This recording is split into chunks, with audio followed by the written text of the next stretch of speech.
lo que el Estado no es. El Estado es considerado casi universalmente como una institución de servicio público.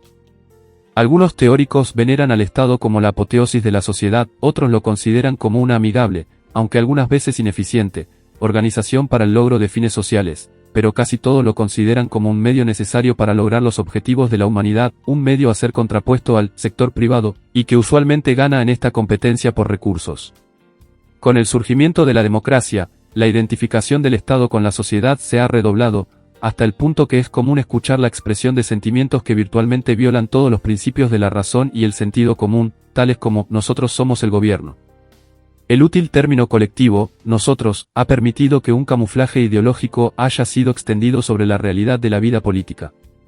Si nosotros somos el gobierno, entonces todo lo que un gobierno le haga a un individuo no es solo justo y no tiránico, sino también voluntario de parte del individuo involucrado. Si el gobierno ha incurrido en una enorme deuda pública la cual debe ser pagada gravando a un grupo en beneficio del otro, la realidad de la carga es oscurecida al decir que nos lo debemos a nosotros mismos, si el gobierno recluta a un hombre o lo encierra en prisión por sus opiniones disidentes, entonces, se lo hizo a sí mismo, y por lo tanto, nada grave ha sucedido. De acuerdo a este razonamiento, cualquier judío asesinado por el gobierno nazi no fue realmente asesinado, sino que debe haber cometido suicidio, ya que los judíos eran el gobierno, el cual fue democráticamente electo, y, en consecuencia, cualquier cosa que el gobierno les haya hecho fue voluntario de su parte. Uno pensaría que no es necesario elaborar sobre este punto, y sin embargo la gran mayoría de la población cree en esta falacia en menor o mayor grado. Debemos entonces enfatizar que nosotros no somos el gobierno no es nosotros. El gobierno no representa en ningún sentido preciso a la mayoría del pueblo. Pero aun si lo hiciera, aun si el 70% de la población decidiera asesinar al restante 30%, eso sería de todas formas asesinato y no suicidio voluntario de parte de la minoría masacrada.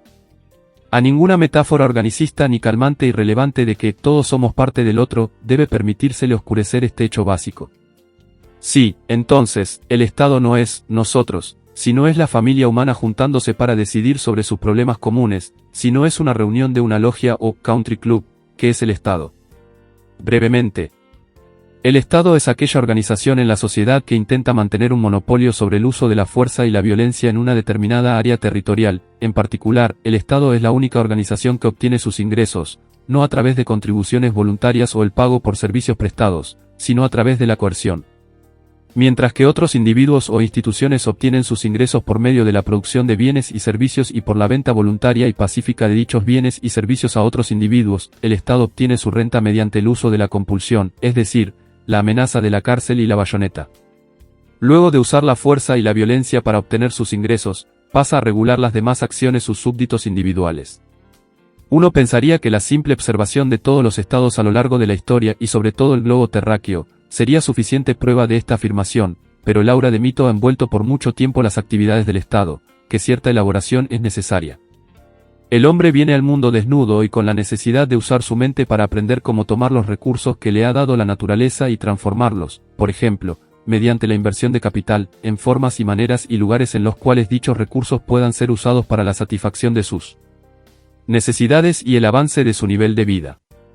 La única forma por la cual el hombre puede lograr tal cosa es mediante el uso de su mente y su energía para transformar recursos, producción, e intercambiar dichos productos por bienes creados por otras personas.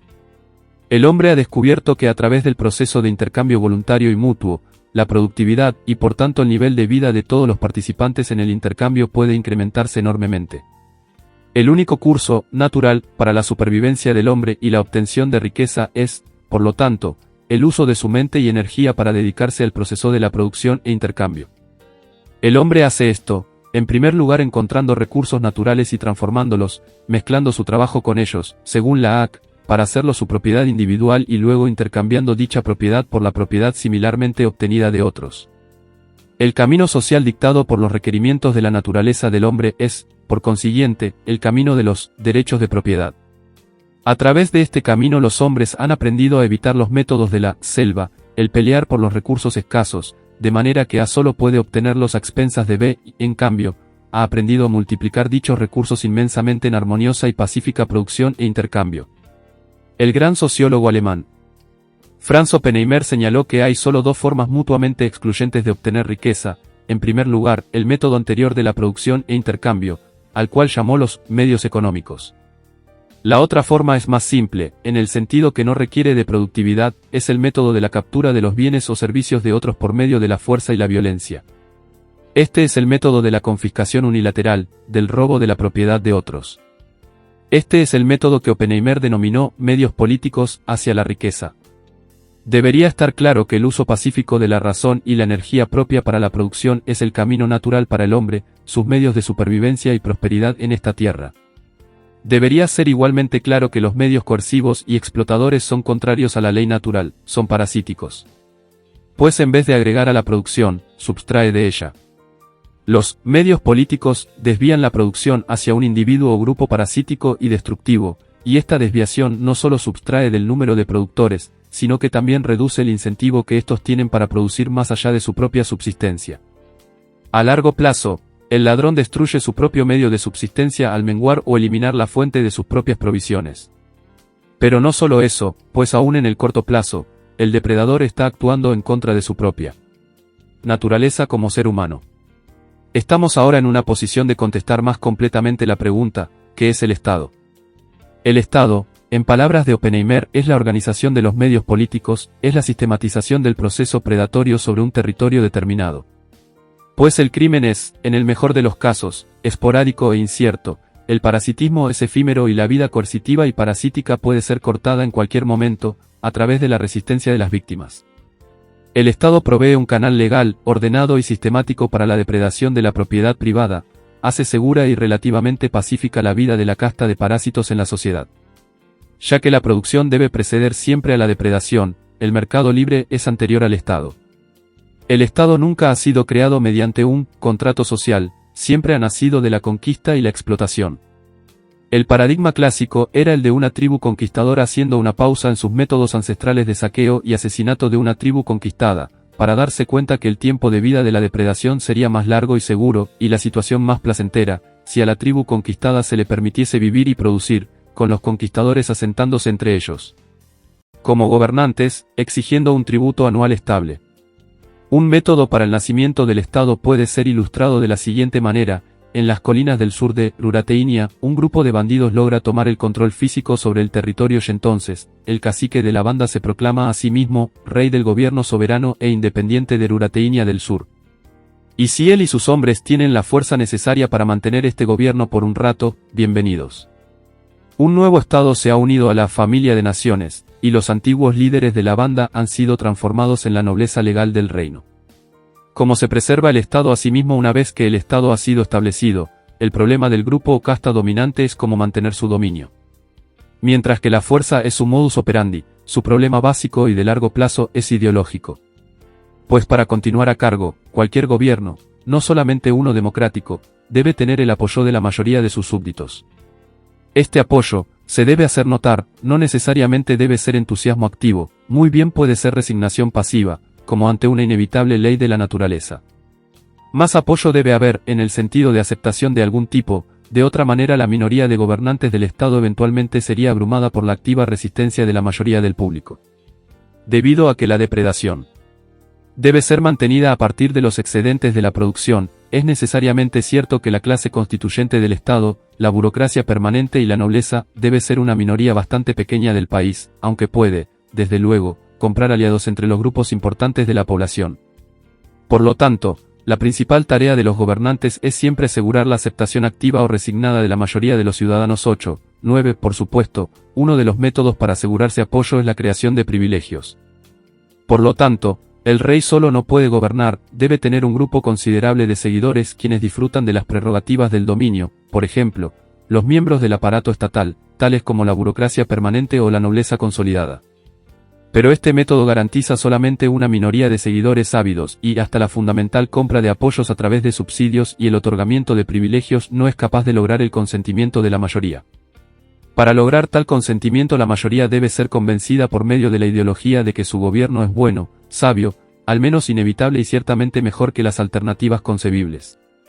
La tarea social fundamental de los intelectuales es promover dicha ideología entre la gente.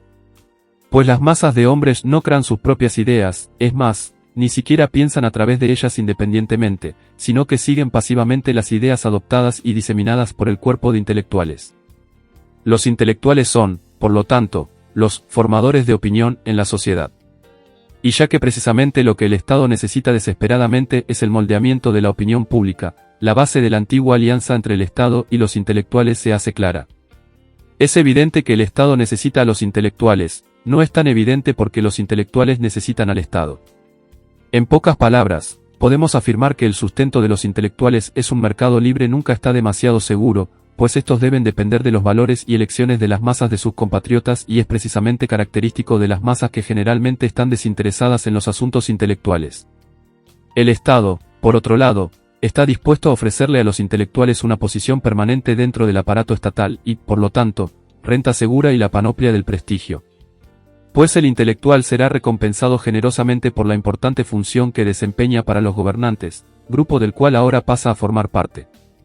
11. La alianza entre el Estado y los intelectuales fue simbolizada por el deseo ansioso de profesores de la Universidad de Berlín durante el siglo XIX de formar la guardia intelectual de la casa de Hohenzollern. En la actualidad, debemos notar el comentario revelador de un eminente académico marxista en relación al estudio crítico del profesor Wittfogel sobre el antiguo despotismo oriental. La civilización que el profesor Wittfogel está atacando tan amargamente innumerables ejemplos, podemos citar el desarrollo reciente de la era una que podía convertir poetas y académicos en funcionarios. Muchos y variados han sido los argumentos mediante los cuales el Estado y sus intelectuales han inducido a sus súbditos a apoyar su hegemonía. Básicamente la cadena del argumento puede ser resumida así: a. Los gobernantes estatales son hombres grandiosos y sabios, gobiernan por gracia divina, son la aristocracia de los hombres, son los expertos científicos, mucho más grandiosos y sabios que los buenos pero bastante simplones súbditos y b. La hegemonía del de gobierno es inevitable, absolutamente necesaria y muchísimo mejor que los indescriptibles males que surgirían después de su caída. La unión de la Iglesia y el Estado fue una de las más antiguas y exitosas de estos instrumentos ideológicos. El gobernante o era bendecido por Dios o, en el caso de muchos despotismos orientales, él mismo era Dios, por lo tanto, cualquier resistencia a su dominio sería blasfemia. Los sacerdotes estatales realizaban la labor intelectual básica de obtener el apoyo popular e incluso la adoración de los gobernantes. 15. Otra arma exitosa era inspirar miedo de cualquier forma alternativa de gobierno o desgobierno. Los gobernantes actuales, se mantenía, proveen a los ciudadanos de un servicio esencial, por el cual deben estar de lo más agradecidos, protección contra criminales esporádicos y merodeadores.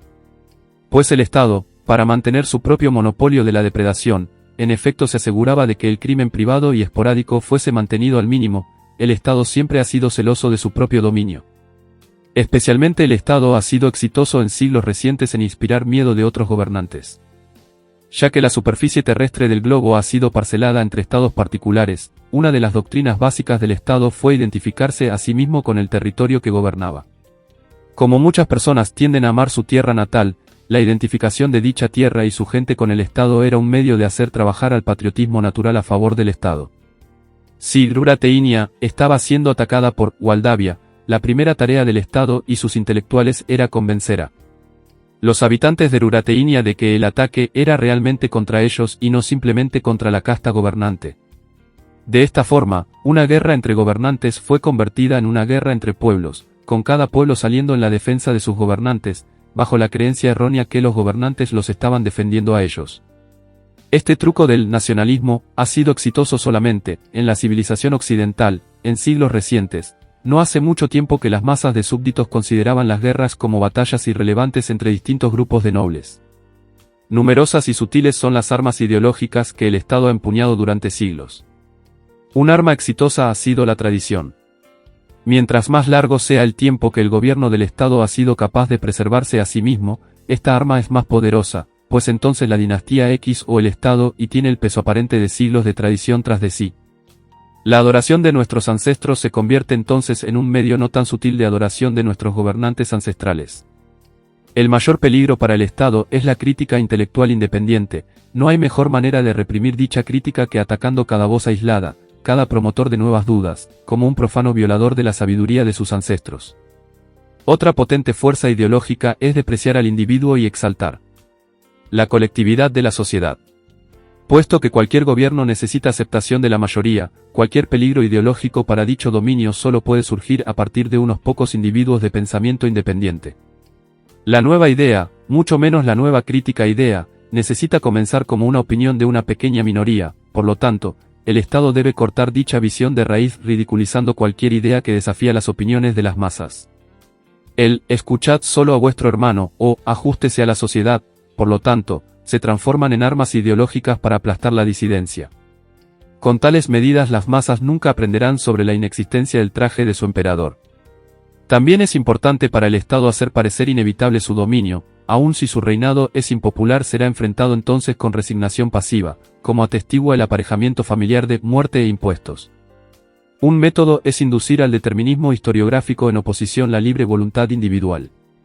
Si la dinastía X nos gobierna, esto es debido a que las leyes inexorables de la historia, o la voluntad divina, o el absoluto, o las fuerzas materialistas productivas, lo han decretado así y nada que un endeble individuo pueda hacer podría cambiar ese decreto inevitable.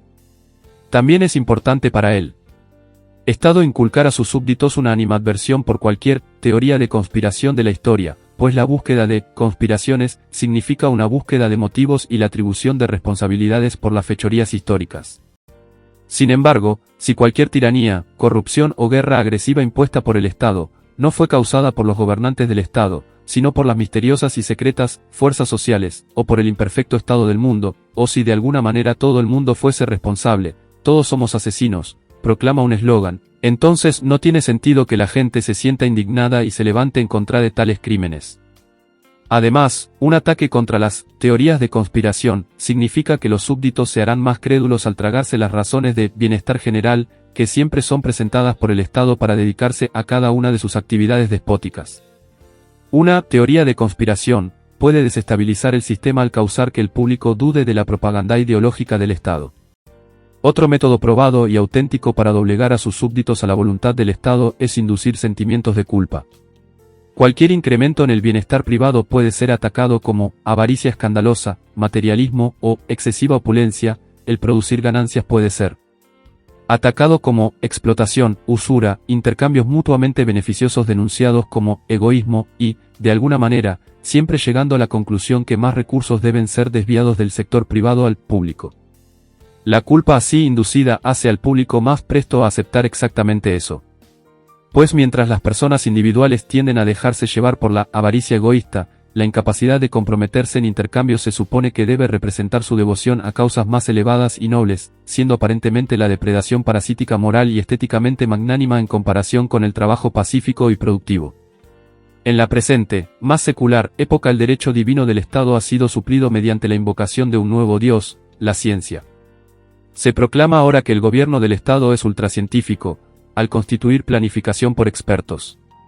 Pero, a pesar que la razón es invocada más frecuentemente que en siglos anteriores, esta no es la verdadera razón del individuo y su ejercicio del libre albedrío, esta es aún colectivista y determinista, implica agregados integrales y la manipulación coercitiva de los pasivos súbditos por parte del Estado.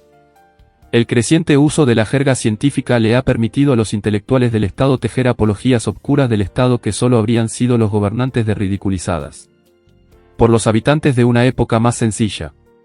Un ladrón que justificase sus robos diciendo que en realidad él ayuda a sus víctimas, al estimular las ventas minoristas con sus gastos, hallaría muy pocos conversos, pero cuando esta teoría es disfrazada con ecuaciones keynesianas y referencias impresionantes al efecto multiplicador, desafortunadamente posee más convicción. De manera que el asalto al sentido común continúa, cada época realizando la tarea a su propio modo. De manera que, siendo el apoyo ideológico algo vital para el Estado, este debe intentar impresionar incesantemente al público con su legitimidad, para distinguir sus actividades de los meros bandidos. Sus constantes asaltos al sentido común no son un accidente, pues como Mencken vívidamente mantuvo, el hombre promedio, cualquiera que sean sus otros errores, al menos ve claramente que el gobierno es algo que está fuera de él y de la generalidad de sus semejantes, es decir, un poder separado, independiente y hostil, solo parcialmente bajo su control y capaz de causarle gran daño. Es un hecho insignificante que robar al gobierno es considerado en todas partes como un crimen de menor magnitud que robar a un individuo, o aún a una corporación. Lo que está detrás de todo esto, creo yo, es un profundo sentido del antagonismo fundamental entre el gobierno y la gente a la que gobierna.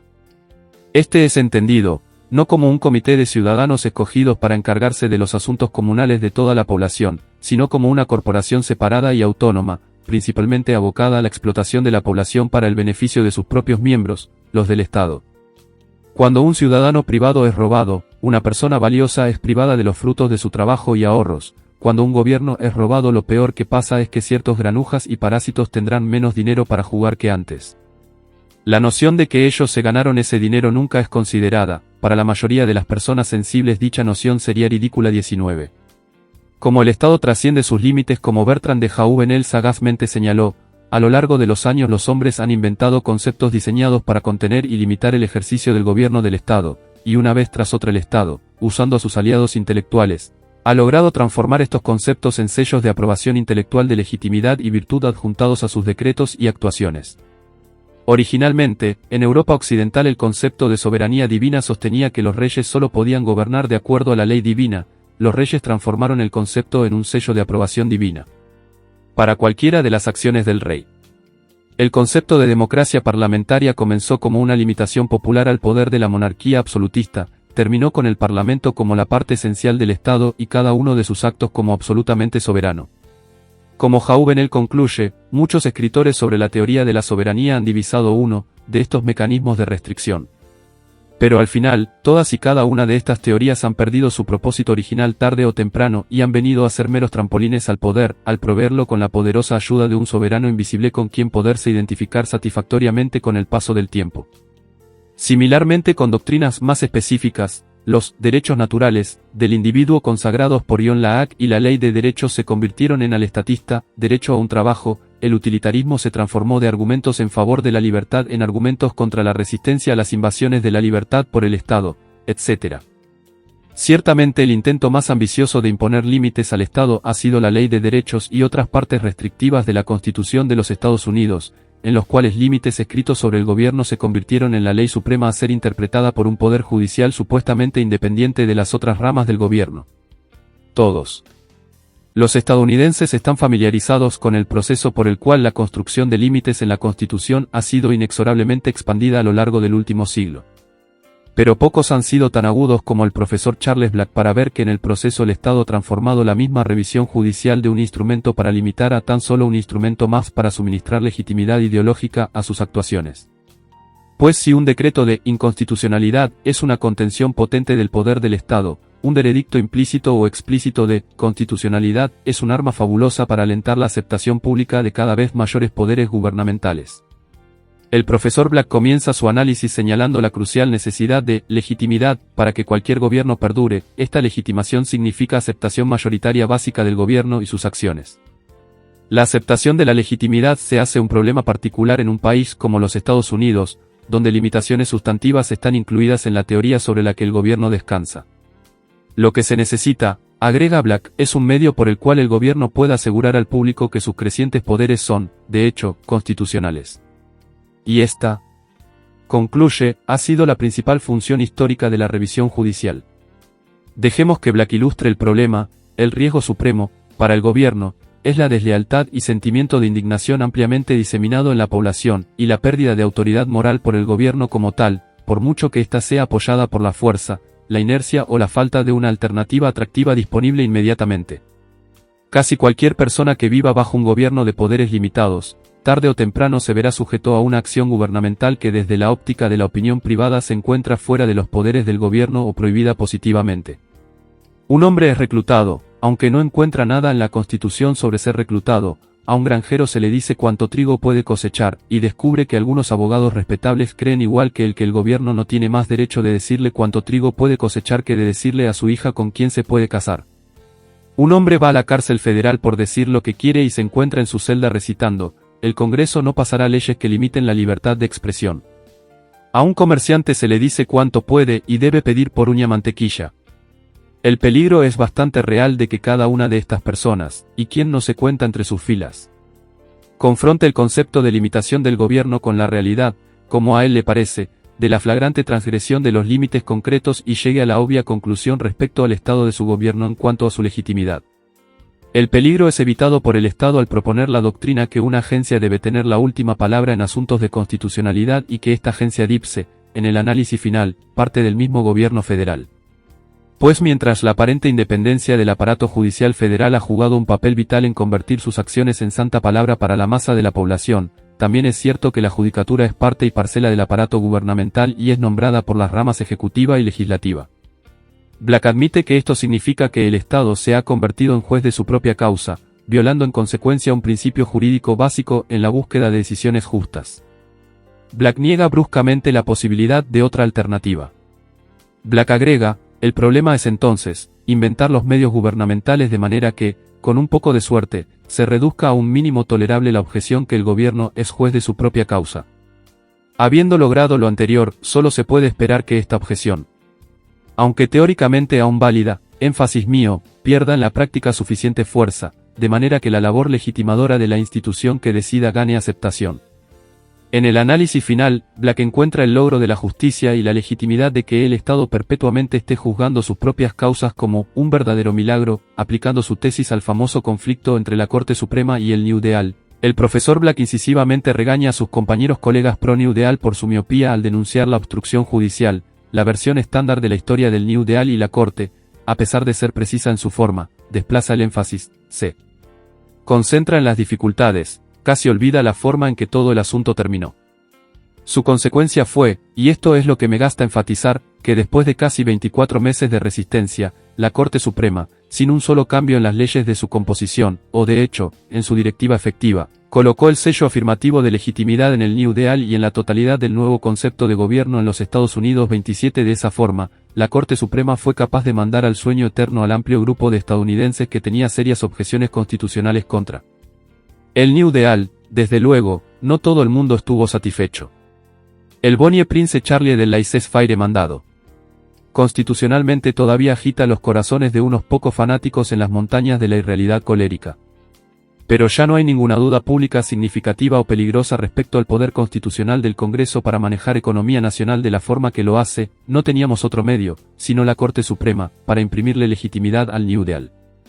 Tal como Black reconoce, John C. Calhoun fue uno de los más importantes teóricos políticos que se dio cuenta, y con bastante anticipación, de la manifiesta laguna jurídica en los límites constitucionales al gobierno resultante de colocar el poder de interpretación definitivo en la Corte Suprema. Calhoun no estaba contento con el milagro, sino que en cambio procedió con un análisis profundo del problema constitucional. En sus disquisiciones, Calhoun demostró la tendencia inherente del Estado de violar los límites de tal constitución. Una constitución escrita ciertamente tiene muchas y considerables ventajas, pero es un error grave suponer que la mera inserción de provisiones para restringir y limitar el poder del gobierno, sin investir a quienes para cuya protección han sido insertadas, de los medios para hacerlas cumplir, énfasis mío, será suficiente para evitar que el partido dominante abuse de sus poderes. Siendo el partido que posee al gobierno, y a partir de la misma naturaleza del hombre que hace necesario al gobierno para proteger a la sociedad, este estará a favor de los poderes que la Constitución otorga y opuesto a las restricciones diseñadas para limitarlo. El partido menor o más débil, por el contrario, tomará la dirección opuesta, y las considerará, las restricciones, esenciales para su protección contra el partido dominante, pero donde no hay medios con los cuales obligar al partido dominante a respetar las restricciones, el único recurso que les queda sería una construcción estricta de la Constitución. A esto el partido dominante opondría una construcción liberal, sería construcción contra construcción, una para reducir y la otra para expandir los poderes del gobierno al máximo. Pero ¿de qué utilidad sería la construcción estricta del partido débil, contra la construcción liberal del partido fuerte, cuando éste tendría todo el poder del gobierno para poner en práctica su construcción y el otro estaría privado de todos los medios de hacer cumplir su construcción? En una lucha tan desigual, el resultado sería indudable. El partido a favor de las restricciones sería abrumado, el final de la luz sería la subversión de la Constitución, en última instancia las restricciones serían anuladas y el gobierno se convertiría en uno de poderes absolutos. Uno de los pocos científicos políticos que reconoció el análisis de Calhoun sobre la Constitución fue el profesor J. Allen Smith. Smith nota que la Constitución estaba diseñada con separación de poderes para limitar cualquiera de las ramas del gobierno y sin embargo había entonces desarrollado una Corte Suprema con el monopolio del poder de interpretación definitivo. Si el gobierno federal fue creado para limitar las invasiones de la libertad individual por parte de los estados, ¿quién limitaría el poder federal? Smith mantenía que en la idea de la separación de poderes constitucional estaba implícita la visión concomitante de que a ninguna de las ramas del gobierno se le puede conceder el poder de interpretación definitivo. La gente supuso que al nuevo gobierno no podía permitírsele determinar los límites de su propia autoridad, ya que esto lo haría, y no la Constitución. Un gobierno absoluto 30. La solución propuesta por Calhoun, y apoyada en este siglo por escritores como Smith, fue, por supuesto, la famosa doctrina de la mayoría concurrente. Si cualquier interés de una minoría substancial en el país, específicamente el gobierno de un Estado, creía que el gobierno federal se estaba excediendo en sus límites y violando sus derechos, la minoría tendría el derecho de vetar este ejercicio de poder por inconstitucional. Aplicada a los gobiernos estatales, esta teoría implicaba el derecho a la anulación de una ley o un fallo federal dentro de la jurisdicción de un Estado. En teoría, el sistema constitucional resultante aseguraría que el gobierno federal limitara cualquier invasión de los derechos individuales por parte de los estados, mientras que los estados limitarían cualquier poder federal excesivo sobre el individuo. Y sin embargo, aunque las limitaciones serían más efectivas que actualmente, hay muchas dificultades y problemas con la solución de Calhoun. Sí, de hecho, un interés subordinado debería tener veto legítimamente sobre los asuntos que le conciernen, entonces, ¿por qué detenerse en los estados? ¿Por qué no otorgar poder de veto a los condados, las ciudades, los distritos? Además, los intereses no son solo seccionales, también son ocupacionales, sociales, etc., que de los panaderos o taxistas o cualquier otra profesión. ¿No se les debería permitir el veto sobre sus propias vidas? Esto nos trae al importante punto de que la teoría de anulación confina sus límites a las agencias del mismo gobierno. No olvidemos que los gobiernos federal y estatal, con sus respectivas ramificaciones, son todavía estados, todavía están guiados por sus respectivos intereses de Estado en vez de por los intereses de los ciudadanos privados. Que prevendría que el sistema de Calhoun funcionase al revés, con los estados tiranizando a sus ciudadanos y vetando al gobierno federal solo cuando éste intenta intervenir para detener dicha tiranía. O que los estados consientan la tiranía federal. Que evitaría que los gobiernos federal y estatal formen alianzas mutuamente beneficiosas para la explotación conjunta de la ciudadanía. Y aun si las agrupaciones profesionales privadas tuviesen alguna forma de representación funcional en el gobierno, que prevendría que éstas usen al gobierno para ganar subsidios y otros privilegios especiales para sí mismas o imponer carteles obligatorios sobre sus propios miembros. En resumen, Calhoun no lleva su teoría radical sobre la concurrencia suficientemente lejos, no la lleva hasta el individuo mismo. Después de todo, si el individuo es a quien se le deben proteger los derechos, entonces una teoría consistente sobre la concurrencia implicaría poder de veto para cada individuo, es decir, alguna forma de principio de unanimidad. Cuando Calhoun escribió que debería ser consentimiento concurrente de todos, quizás estaba justamente imposible ponerlo o mantenerlo, al gobierno, en acción sin él implicando tal conclusión sin darse cuenta. Pero semejantes especulaciones nos comienzan a desviarnos de nuestro tema, puesto al final de este camino se encuentran sistemas políticos que difícilmente podrían ser llamados estados. Por una razón, así como el derecho de anulación para un estado implica lógicamente el derecho de secesión, de la misma manera el derecho de anulación individual implicaría el derecho de todo individuo a separarse del estado en el que vive. De manera que el Estado ha demostrado siempre un impresionante talento para la expansión de sus poderes más allá de cualquier límite que le pueda ser impuesto. Ya que el Estado necesariamente vive de la confiscación obligatoria del capital privado y ya que su expansión implica necesariamente incursiones cada vez mayores sobre el individuo Z y la empresa privada, debemos afirmar que el Estado es profunda e inherentemente anticapitalista. En cierto sentido, nuestra posición es la opuesta al dictamen marxista que el Estado es la junta directiva de la clase gobernante actualmente, supuestamente los capitalistas. En cambio, el Estado, la organización de los medios políticos constituye y es la fuente de la clase gobernante, más bien casta gobernante, y está en permanente oposición al capital privado genuino. Podemos entonces concurrir con de Jouve en él, solo aquellos que no conocen otro tiempo sino el propio, que están completamente en la oscuridad respecto a las maneras del comportamiento del poder a lo largo de miles de años, considerarían este tipo de procedimientos, nacionalizaciones, impuestos sobre la renta, etc., como el fruto de un tipo particular de doctrinas. Dichos procedimientos son, de hecho, las manifestaciones normales del poder y no difieren para nada en su naturaleza de las confiscaciones de los monasterios por Enrique VIII. El mismo principio entra en acción, el hambre por la autoridad, la sed de recursos, y en todas estas operaciones las mismas características están presentes, incluyendo la rápida elevación de los repartidores del botín. Sea socialista o no, el poder debe estar siempre en guerra contra las autoridades capitalistas y despojar al capitalista de su riqueza acumulada, al hacerlo obedece las leyes de su propia naturaleza.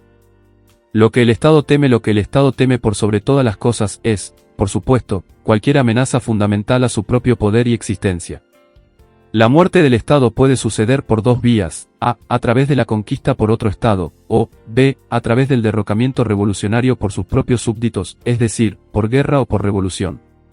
La guerra y la revolución, como las dos amenazas básicas, generan en los gobernantes sus máximos esfuerzos y la más intensa propaganda entre la gente. Como se ha dicho anteriormente, cualquier método debe ser usado siempre para movilizar a la gente para que venga en defensa del Estado bajo la creencia de que se está defendiendo a sí misma. La falacia de la idea se hace evidente cuando se utiliza la conscripción contra aquellos que se niegan a defenderse a sí mismos y, en consecuencia, son obligados a unirse a la banda militar del Estado. No hace falta decirlo, ninguna defensa se les permite contra este acto de su propio Estado. En guerra el poder del Estado es llevado al máximo y, bajo el eslogan de la defensa o la emergencia, puede imponer una tiranía sobre el público que en tiempos de paz sería resistida abiertamente. La guerra, por lo tanto, ofrece múltiples beneficios al Estado. De hecho, cada guerra moderna ha traído a los pueblos beligerantes un legado de más carga sobre la sociedad. Además, la guerra proporciona al Estado tentadoras oportunidades para la conquista de tierras sobre las que ejercer su monopolio de la violencia. Randolph Bourne ciertamente estaba en lo correcto cuando escribió que la guerra es la salud del Estado, pero para un Estado determinado, la guerra puede traer salud o heridas graves. Podemos probar la hipótesis de que el Estado está en gran medida más interesado en protegerse a sí mismo que en proteger a sus súbditos preguntando, ¿cuál categoría de crímenes persigue y castiga el Estado más intensamente, aquellos contra los ciudadanos privados o aquellos en su contra? Los crímenes más graves en el léxico estatal son casi invariablemente no invasiones contra las personas o la propiedad privada, sino amenazas contra su propia satisfacción, por ejemplo, traición, la deserción de un soldado a las filas del enemigo, falla al registrarse en la recluta, subversión o conspiración subversiva, asesinato de los gobernantes o tales crímenes económicos contra el Estado como la falsificación de su dinero o la evasión de sus impuestos. O compare el celo dedicado a la persecución del hombre que asalta a un policía, con la atención que el Estado presta a quien asalta a un ciudadano ordinario. Curiosamente, sin embargo, la prioridad asignada por el Estado a su propia defensa contra el público sorprende a pocos como inconsistente con su supuesta raison d'être. ¿Cómo se relacionan los Estados entre sí? Ya que el área territorial de la Tierra está dividida entre distintos Estados, las relaciones interestatales deberán ocupar mucho del tiempo y energía de cada Estado. La tendencia natural del Estado es expandir su poder, y externamente tal expansión tiene lugar mediante la conquista de un territorio. A menos que un territorio no tenga Estado o esté deshabitado, cualquier expansión de este tipo representa un conflicto de intereses inherente entre los gobernantes de un Estado y los del otro. Solo un grupo de gobernantes puede obtener un monopolio de la coacción en una determinada área en un determinado instante de tiempo. El poder absoluto sobre un territorio del Estado X solo puede ser alcanzado mediante la expulsión del Estado Y. La guerra, aunque riesgosa, siempre será una tendencia permanente del Estado, con periodos intercalados de paz y cambios en las alianzas y coaliciones entre Estados. Hemos visto que el intento local o doméstico de limitar al Estado, entre los siglos XVII y XIX, alcanzó su forma más notable en el constitucionalismo. Su contraparte, externa o de política exterior, fue el desarrollo de la ley internacional, especialmente tales formas como las leyes de la guerra o los derechos de neutralidad. Partes de la ley internacional eran originalmente completamente privadas, originándose en la necesidad de los comerciantes de proteger su propiedad y adjudicar disputas donde quiera que estuvieran. Ejemplos de esto son la ley de almirantazgo o la ley comercial. Pero aún las reglas gubernamentales eran voluntarias y no eran impuestas por ningún superestado internacional. El objetivo de las leyes de la guerra era limitar la destrucción interestatal al mismo aparato estatal, protegiendo de ese modo al inocente público, civil, de la matanza y la devastación de la guerra. El objetivo de los derechos de neutralidad era proteger el comercio internacional civil, aun con países enemigos, de confiscaciones por alguna de las partes en guerra. De manera que el propósito fundamental era limitar la extensión de cualquier guerra y, particularmente, limitar su impacto destructivo en los ciudadanos de los países neutrales y hasta de los países en guerra. El jurista F. J. Pevila describe encantadoramente tal guerra civilizada, tal como floreció brevemente en la Italia del siglo XV, los ricos burgueses y comerciantes de la Italia medieval estaban demasiado ocupados haciendo dinero y disfrutando de la vida para sufrir las penurias y peligros de hacerse soldados.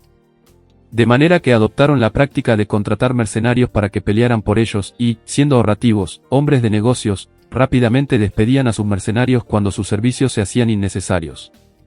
Por lo tanto, las guerras eran peleadas por ejércitos contratados para cada campaña. Por primera vez ser soldado se convirtió en una profesión razonable y comparativamente inofensiva. Los generales de aquel periodo maniobraban contra el otro, frecuentemente con habilidad consumada, pero cuando uno había ganado ventaja, el otro generalmente se retiraba o se rendía.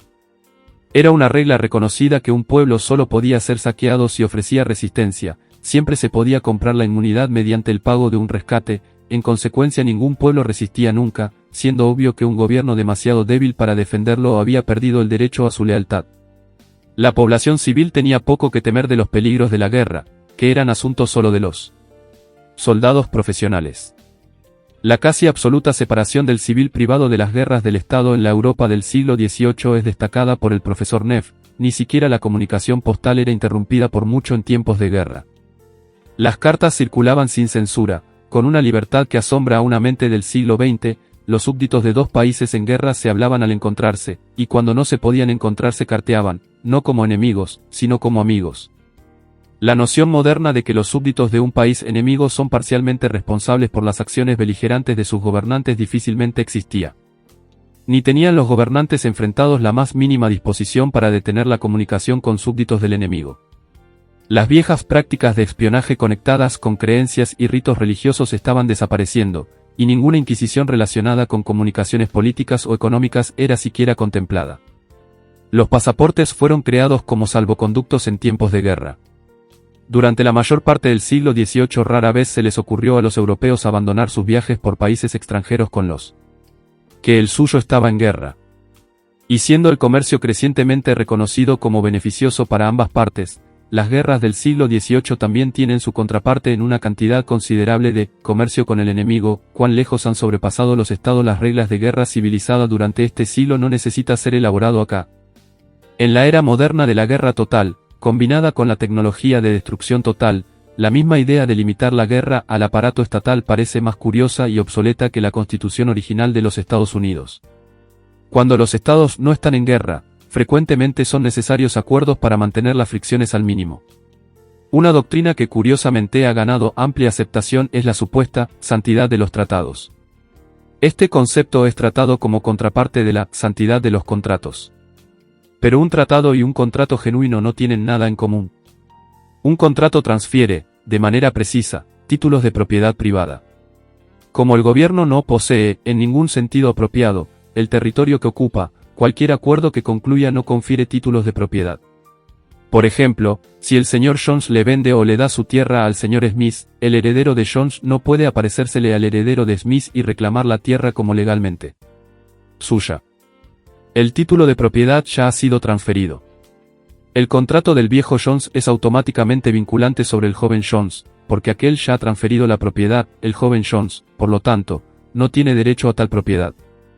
El joven Jones solo puede reclamar lo que ha heredado del viejo Jones, y el viejo Jones solo puede legar aquello que todavía posee. Pero si en una cierta fecha el gobierno de, digamos, Rurateinia es coaccionado o incluso sobornado por el gobierno de Valdavia para entregar parte de su territorio, es absurdo pedir que a los gobiernos o los habitantes de los dos países se les prohíba para siempre reclamar la reunificación de Rurateinia con base en la santidad de los tratados. Ni la gente, ni la tierra del noroeste de Rurateinia son poseídas por ninguno de los dos gobiernos. Como corolario, ciertamente un gobierno no puede obligar, por la mano muerta del pasado, a posteriores gobiernos a través de tratados.